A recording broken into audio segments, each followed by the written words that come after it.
आज तो एक्शन है। बजाज फिनसर्व में तेजी और बजाज फाइनेंस भी अच्छी मजबूती के बीच ट्रेड कर रहा है। टेक्निकली अगर आज के सेशन में देखें, बजाज फाइनेंस में करीब 7190 के आसपास के लोज छूने के बाद एक ही सेशन में करीब 4-5% के मूव्स आए हैं। बिल्कुल मानसी जी, स्टॉक में एक अच्छा मोमेंटम बना है, इसलिए हमने बजाज फिनसर्व जरूर यहाँ पे रिकमेंड किया, लेकिन सिमिलर ही यहाँ पे बाइंग इंटरेस्ट या पैटर्न जिसको बोले हम, सिमिलर पैटर्न बजाज फाइनेंस में भी यहाँ पे बनते हुए दिख रहा है।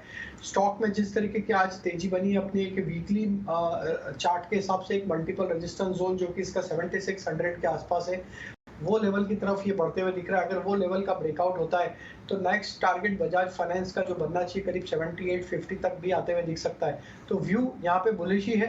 7200 के आसपास के स्टॉप लॉस रहेंगे, लेकिन 7600 के बाद हमें लगता है एक अच्छा शॉर्ट कवरिंग का मूव इसमें बनते हुए दिख सकता है 7850 तक के अपसाइड के टारगेट के लिए। ठीक है, तो चलिए, बजाज ट्विंस में अच्छा एक्शन है और इसे देख रहे हैं इस पूरे खबर को। पावर सेक्टर में एक बड़ा डेवलपमेंट होता हुआ नजर आएगा। एक तरफ एक लेंडिंग कंपनी है, एक तरफ पावर सेक्टर स्पेस की एक बड़ी कंपनी है। इस पूरे डेवलपमेंट को आप कैसे देख रहे हैं?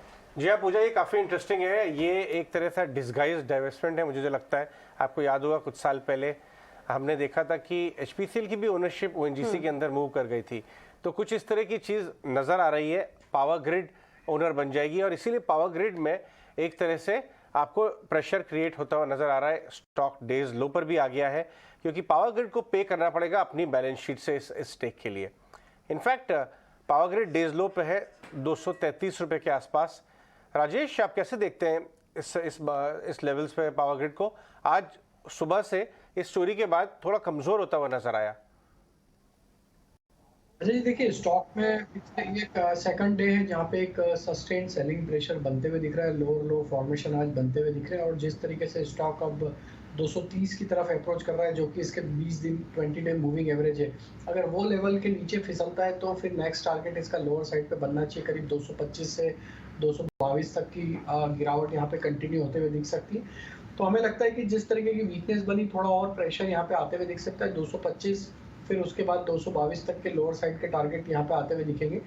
लेकिन ओवरऑल अगर हम देखें तो स्टॉक में पिछले कुछ महीनों में जिस तरीके से स्टॉक में एक स्ट्रेंथ यहाँ पे प्ले आउट होते हुए दिख रही है, तो हमें लगता है 220-22 के आसपास अगर ये स्टॉक आता है तो वहाँ एक बार फिर रिव्यू करना चाहिए कि किस तरीके के डेटा वहाँ पे बनते हुए दिख रहे हैं। फिर वहाँ पे हम एक बार वापस इस पे रिव्यू का व्यू लेंगे।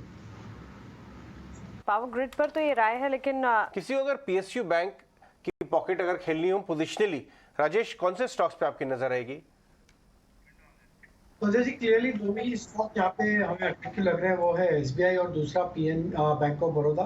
तो एसबीआई और बैंक ऑफ बड़ौदा में अगर हम देखें तो जिस तरीके के मोमेंटम यहाँ पे बनते हुए दिख रहे हैं, डेली सेटअप पे भी देखें तो स्टॉक ने एक अपने मल्टीपल सप्लाई जोन को यहाँ पे ब्रेकआउट किया है और अब यहाँ पे जब स्टॉक 550 के ऊपर सस्टेन करते हुए दिख रहा है वीकली बेसिस पे, तो हमें लगता है ये नेक्स्ट टारगेट जो इसके बनना चाहिए स्टेट बैंक है, वो आना चाहिए करीब 610-615 तक के अपसाइड के टारगेट पोजिशनल बेसिस पे आते हुए दिख सकते हैं। तो स्टेट बैंक पे हमारा व्यू बुलिश है और हम एक्सपेक्ट करें 550 के स्टॉप लॉस से इसमें पोजीशन लॉन्ग साइड का रखना चाहिए। बैंक ऑफ बड़ौदा में एक सस्टेन्ड बाइंग एक्शन यहाँ पे daily weekly monthly time frame पे बनते हुए दिख रही है और जिस तरीके से मंथली चार्ट और वीकली चार्ट यहाँ पे बने हैं, हमें लग रहा है इसके नेक्स्ट टारगेट पोजिशनली 160-165 तक आते हुए दिख सकते हैं। इसमें भी हमारा व्यू बुलिश है। स्टॉप लॉस हम यहाँ पे सजेस्ट करेंगे करीब 132 के आसपास।